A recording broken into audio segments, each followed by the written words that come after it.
नाम लिए थे अंकित जी ने उनके। श्रीलंका की कहानी मैंने आपको बता दी। म्यांमार में जनरल थे।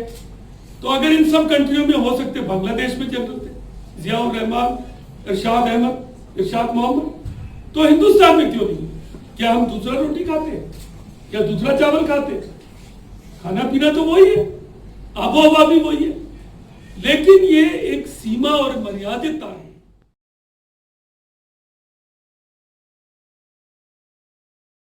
नहीं होता, कोई ऐसा चैलेंज नहीं होता तो हम हथियार नहीं खरीदते, इक्विपमेंट नहीं लेते। वो कहते ना, पुराना दोहा है कि सुख में सिमरे सब कोई, दुख में सिमरे न कोई। जो दुख में सिमरे सब कोई, सुख में सिमरे न कोई। जो सुख में सिमरिए तो दुख कहां से होए। तो जब पीस होती है उसमें फौज को इग्नोर करते हैं, और जब विपदा आन पड़ती है तो फौज को याद करते हैं। अगर हम पीस में ही फौज के ऊपर अंदर इन्वेस्ट कर लें तो आपके ऊपर लड़ाई होगी।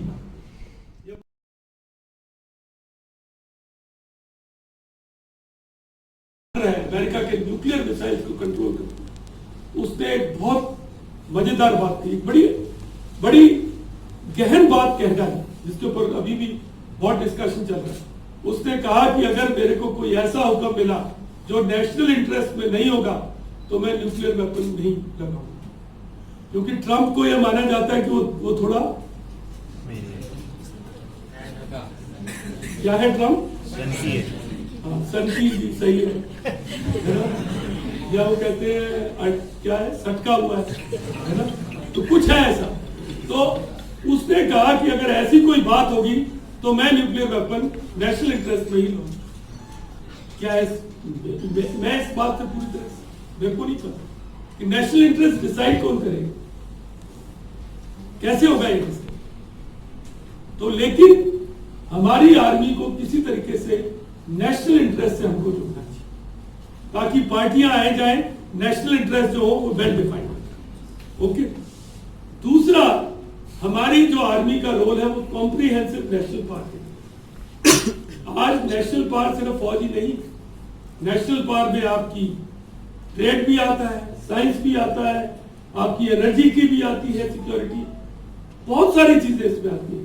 आप इस बात को मतलब आपको ये बात माननी ही पड़ेगी। और उसके अलावा जब आप यूनाइटेड नेशंस वगैरह देखते हैं, प्रोजेक्शन ऑफ फोर्स बाहर होता है, उसमें फौज का बहुत बड़ा रोल। आज मैंने यूनाइटेड नेशन में नौकरी की है, वहां ये बात मानी जाती है कि हिंदुस्तान की फौज एक नायाब फौज, क्योंकि हमने यूएन में इस तरह का काम किया। आप जानते ना, संयुक्त राष्ट्र संघ, वो दूसरे देशों में, मैं अंगोला में था, तो जहां भी हम जाते थे लोग कहते थे इंडियन आ गए, अब काम ठीक हो जाए। तो हमारी आर्मी ने हमारे देश का ये जो इमेज है वो बिल्डिंग की। इसी तरीके से आज जब हम कमजोर थे, गरीब थे, देखिए हिंदुस्तान ऐसा भी था कि PL-480 का जहाज आता था और हमारी शिप टू माउथ एग्जिस्टेंस, उससे गेहूं निकलता था और भूखा मरते हुए इंडिया में पड़ता। ये बात सही है कि नहीं? आप लकी हैं, आपने देखा नहीं, हमने ये देखा। तो ऐसा भी इंडिया था, आज ऐसा नहीं है। आज हमारे गोदाम भरे हुए, हम बाहर एक्सपोर्ट कर देते हैं ग्रेन्स को। तो ऐसी हालत में अब इंडिया में जो इंडियंस बाहर चले गए हैं, पहले हम नहीं करते थे, उनका बचाव करना भी फौज की जिम्मेवारी, राष्ट्र हित के लिए। जैसे हमारे लोग लेबनान में फंस गए तो ऑपरेशन सकून लगाया गया।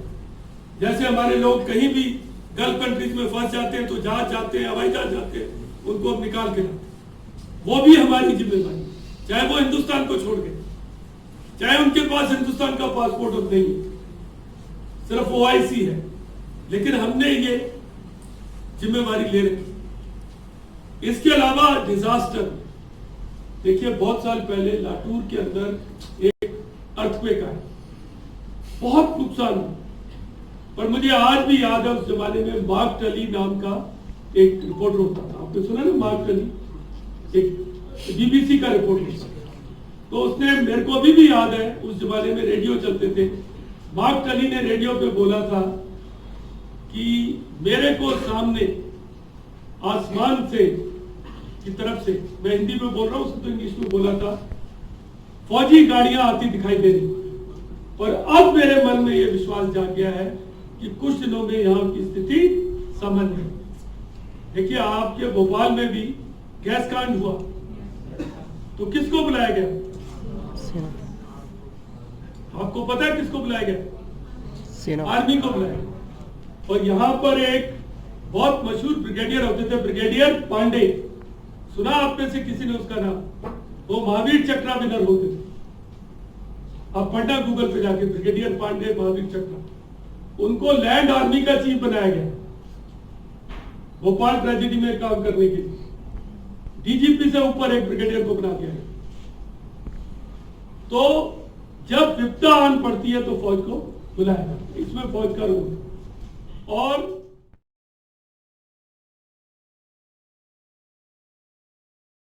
पॉलिटिकल नहीं, फौज के अंदर कोई राजनीतिकरण नहीं आ रहा।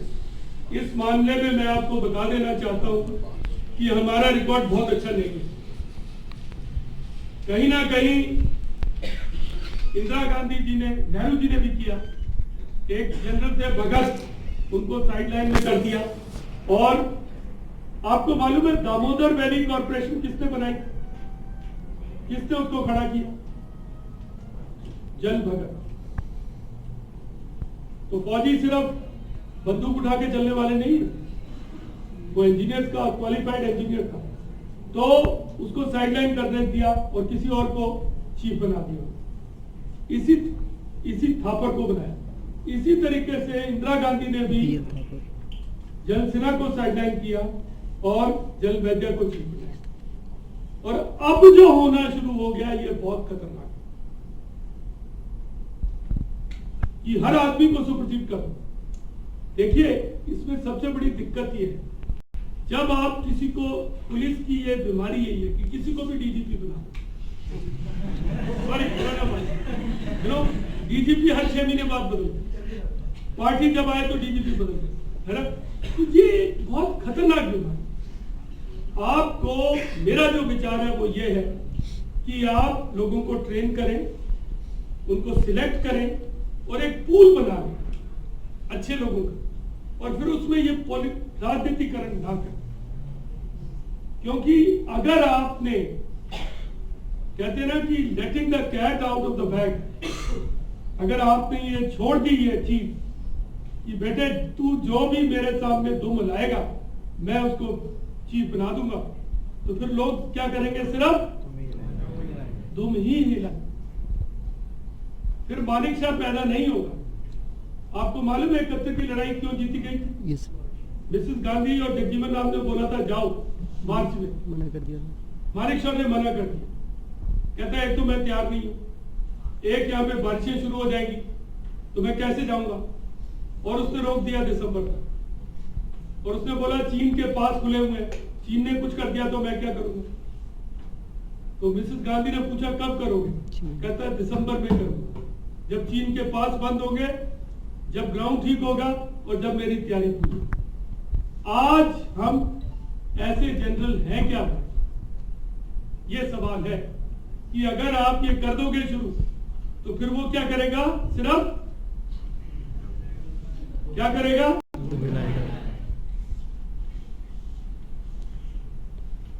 सोचते, आप लोग पढ़ रहे हैं, लिख रहे हैं, आप लोग विचार करते हैं।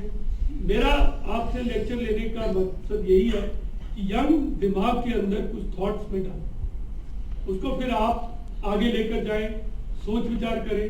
और उसको ये नहीं कहता कि सब कुछ बदल जाएगा, लेकिन चिंगारी तो लगनी चाहिए, फिर देखें कब होता है। लेकिन बात तो सही पता होनी चाहिए, विवेक तो होना चाहिए हमारे मन में।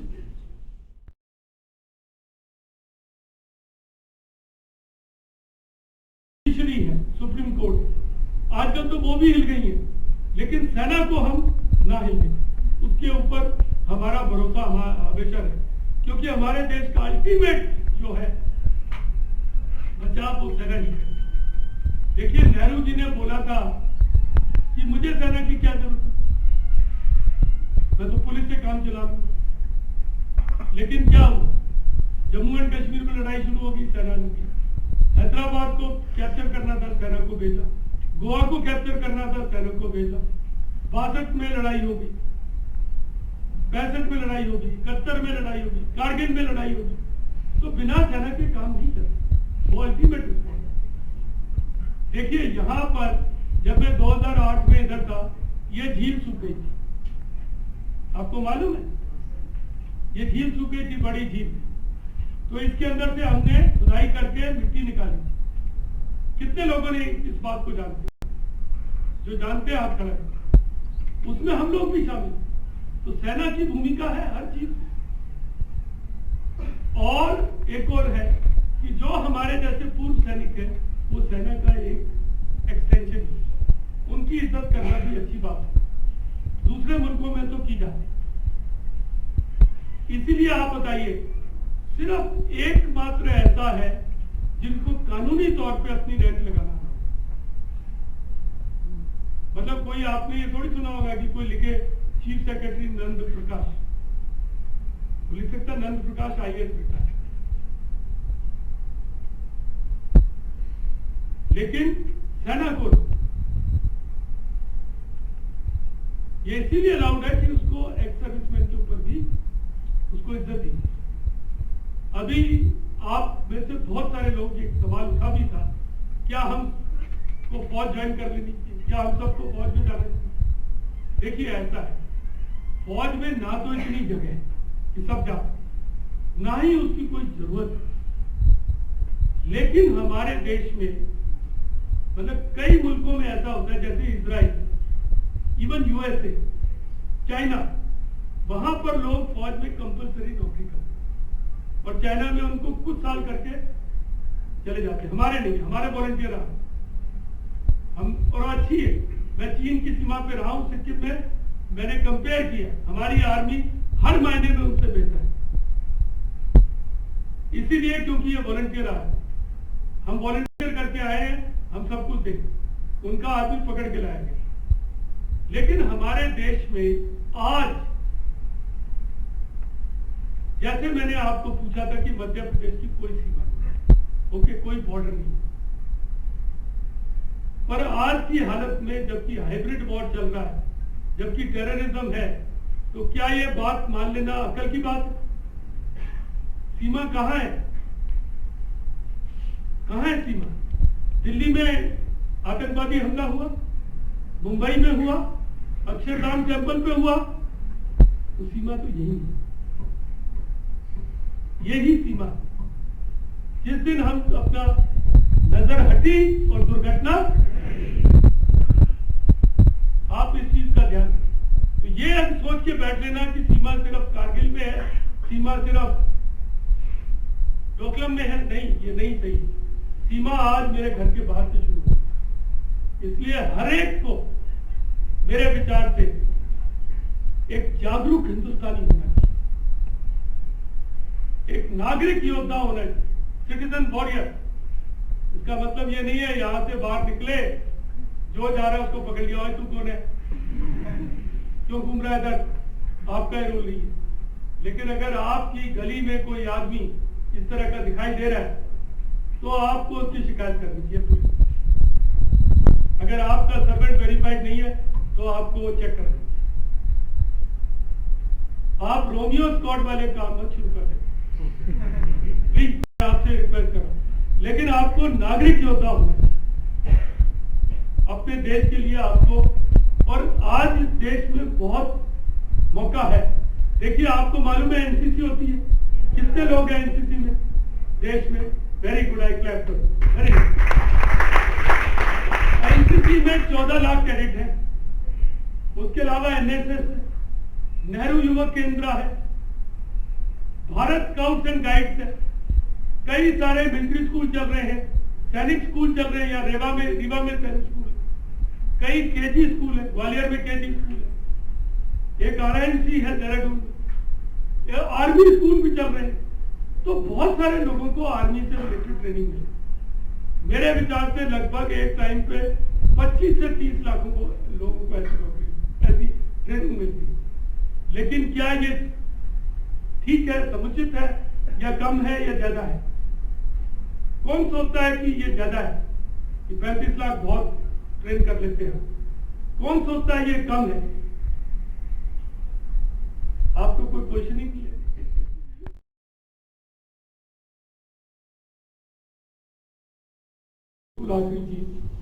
हमारा सिपाही जो सीमा पर खड़ा है, वो जो सीमा जहां पर वो खड़ा है, वहां का मौसम कैसा है? अच्छा है या बुरा है? यार बोलो यार, और लंच भी मिलेगा यार। अच्छा है या बुरा है? बहुत बुरा है। कल खबर आई सियाचिन में एवलांच के अंदर तो बहुत बुरा है। और वहां पर मौसम बुरा है, टेरेन बुरी है, जमीन ऊबड़ खाबड़ खराब है, सप्लाई लाइन पुख्ता है या उस पर क्वेश्चन मार्क है? Question mark. ऊपर से पाकिस्तान चॉकलेट फेंक रहा है या गोलियां मार रहा है? गोली मार। तो ऐसी हालात में एक जवान खड़ा, उसका फैमिली के साथ रोज मिलाप है या मिलाप नहीं है? और ऐसे आदमी को जो वहां खड़ा है, वो आपके लिए लड़ रहा है। कुछ लोगों ने बोला ना वो हमारे लिए लड़ता है, तो आपके लिए वो लड़ रहा है वहां पे। और अगर उसको व्हाट्सएप पे खबर आए कि भोपाल में 10 बसें जला दी, 4 गवर्नमेंट प्रॉपर्टी जला दी, 50 ये कर दिए, तो क्या उसको लड़ने की मन करेगा? उसका क्यों लड़ेगा? तो आपका ऊपर सिर्फ एक ही आपकी जिम्मेदारी है, बाकी आप जो करें, मेरे आपने बात सुनी, विचार सुने, उनके ऊपर जरूर मंथन करिए, सोच विचार करिए, लेकिन एक चीज से आप बचिए मत, कि कोशिश करिए कि आप ऐसे योद्धा हो, ऐसे नागरिक हो कि उस आदमी को वहां खड़े होने में गर्व महसूस कि मैं तो लड़ूंगा, मैं तो खड़ा होऊंगा। क्योंकि सिद्धार्थ ने गांव के स्कूल से पढ़ के आईएएस तोड़ दिया, तो खड़ा, उसमें जोश है। जैसे मुझे जोश आता है कि मैं दुबई से निकला और मेरे देश ने और मेरी फौज ने मुझे यहां खड़ा कर दिया, तो मुझे जब अंकित जी ने मेरे को बोला आओगे, मैंने कहा आ जाऊंगा। चाहे मैं दिल्ली एयरपोर्ट पे 8 घंटे बैठा, फ्लाइट सारी डिले चलती थी, लेकिन एक जिम्मेवारी है ना यार, हमें इतना दिया देश ने, तो क्या हम वापस नहीं देंगे? आप लोगों से शेयर नहीं करेंगे? करना पड़ेगा। आप हमारा भविष्य है और आप में हम देश को देख रहे हैं, तो मिलजुल कर इस देश के भविष्य को, ये मेरा आपसे अनुरोध है, ये मेरी आपसे गुजारिश है। और मैं चाहता हूं कि आप सब मेरे साथ 2 बातें बताइए। क्या आप सब जागरूक हिंदुस्तानी बनना चाहते हैं? Yes sir. ये आवाज तो न्योरी गांव तक भी बनना चाहते हैं? Yes sir. यस। क्या आप सब जागरूक हिंदुस्तानी हैं? Yes sir. यस। बाहर निकलते रोमियो स्क्वाड मत बनना।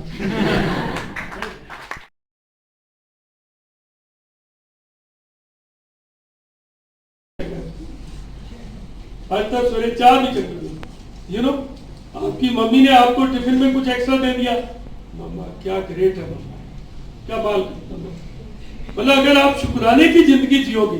अब हम जाते हैं, मंदिर जाते हैं, गुरुद्वारे जाते हैं, एक लिस्ट लेके चल पड़ते हैं, फहरिस्त, और भगवान के सामने पेश कर देते हैं, वो नेगेटिविटी भी बढ़ती जाती है। अगर आप शुरुआत शुक्राने से करो कि हाय रब्बा तू कितना चंगा है, तूने मुझे भोपाल भेज दिया है, कमाल कर दिया। उसमें मैं 8 घंटे भूल गया ना, वो 8 घंटे, क्योंकि मेरे को एक लार्जर गुड से मैंने अपने को एसोसिएट कर दिया। तो आप शुक्राने की जिंदगी जियो अगर हो सके तो बेटे। अभी क्योंकि हम ना जो बोल रहे हैं, आपको लग रहा होगा कि हम तो गए थे लीडरशिप के लेक्चर पे, यहाँ संत प्रवचन दे रहे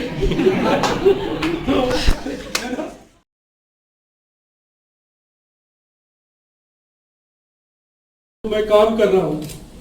पहले मैं चीफ मिनिस्टर का एडवाइजर था। किस चीज का एडवाइजर था? Defence personnel and paramilitary personal, वो मेरी कॉम्पिटेंसी है, उसमें मेरी डोमेन नॉलेज है।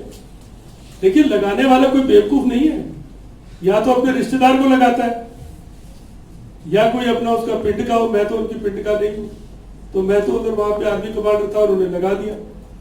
अब मेरे को उन्होंने इंफॉर्मेशन कमिश्नर लगाया। तो इंफॉर्मेशन कमिश्नर कौन लोग होते हैं? कुछ रिटायर्ड ब्यूरोक्रेट्स होते हैं, कुछ जर्नलिस्ट होते हैं, कुछ कलाकार भी होते हैं। सच्ची आप पढ़िए, आप इस बात पे गूगल करिए, आपको पता लगेगा। और होना भी चाहिए, क्योंकि जिस ऑर्गेनाइजेशन में डाइवर्सिटी नहीं होगी वो फिर, आफ्टर ऑल हमारे देश को बुरा नहीं मानना, हमारा देश 72 साल हो गए,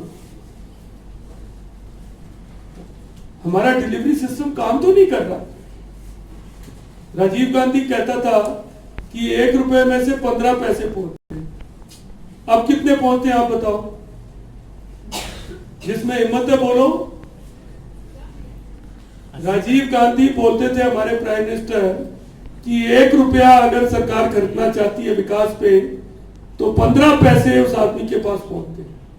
आज कितने पहुंचते हैं? 25 पहुंचते हैं। ऐसे नहीं करोगे, इतना भी नेगेटिव मत हो।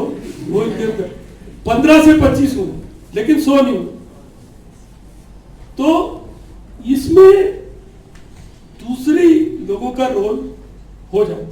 मतलब मेरे को मेरा काम करने में कोई मुश्किल नहीं आती। अगर आपके पास कोई आरटीआई हो तो भेज देना मेरे पास। Thank you sir. See, the first thing is we must look for role model. Israel is a country जो कि इसमें रोल मॉडल है। इजराइल में आपको गैलेंट्री के लिए अवार्ड भी नहीं दिया जाता। आप बहादुरी दिखाएं, आपको इनाम नहीं देते। कहते हर एक को दिखानी है। इसमें बड़ा क्या है? देश के लिए कुर्बानी देना तो सबका हक है, तो इसके लिए इनाम क्या? तो इजराइल में नहीं करता। इजराइल में उनके स्पेशल फोर्सेस के जो मेंबर है उनके बारे में आपको कभी नहीं पता लगेगा। हमारे देश में अनफॉर्चुनेटली हम इनका पॉलिटिकल फायदा उठाने के चक्कर में, कई बार ऐसे करने के चक्कर में हम इसको बहुत ही बचकाने तरीके से पेश करते हैं। I fully agree with Shivali कि आप इन लोगों का मत करिए, ये सही नहीं है। फौज का एक, जो मैंने आपको अपने लेक्चर में बताया था, फौज का एक इकोसिस्टम है। फौज को थोड़ी प्राइवेसी चाहिए, फौज को छोड़ दीजिए। देखिए, आप जब यूनिटों में घुसेंगे, उनके सीओ, उसके ऊपर प्रेशर आ रहा है। शूटिंग के टाइम वो अपना नॉर्मल काम थोड़ी कर रहा है। क्यों कर रहे हैं? तो मैं इसकी निंदा करता हूं, जो रिपब्लिक टीवी या जो भी कर रहा है इसको। मैं रिपब्लिक टीवी का नाम नहीं लेना चाहता, सभी कर रहे हैं। मैं तो कहता हूँ India today, Republic TV, NDTV, क्योंकि कल अर्नब मेरे को मारेगा तो मैं तो अभी सबके नाम ले देता हूँ। आज तक, जी टीवी, भारतवर्ष, जितनी चैनल आते हैं आप बोलते जाओ, मैं कहूँगा हाँ ये सब निंदा के पात्र है। क्यों? गलत बात है। और आपके पास बहुत सारी अच्छी कंटेंट है, वो दिखाइए। और अगर आपने शूटिंग करनी है, आप मऊ में चले जाओ, बेलगाम में चले जाओ, स्ट्रेटेजिक एरिया में क्यों जाओ। और जो भी हमारे लोग सर्जिकल स्ट्राइक में शामिल थे, उनको हमें नहीं दिखाना चाहिए। उनके बच्चे, उनके परिवार, सबके ऊपर टारगेट हो सकते। इसलिए हमको ये इस चीज का ध्यान, मेरा आपसे निवेदन है। सरकार भी नहीं, अब मैं सरकार के बारे में नहीं बोलूंगा, क्योंकि हो सकता है कि फिर मैं कहीं मेरे को भी लगता हूँ, पर ईमानदारी से बता रहा हूँ। पर लेकिन हमारी चैनल्स और लोगों को ये मेरा आपसे थैंक यू।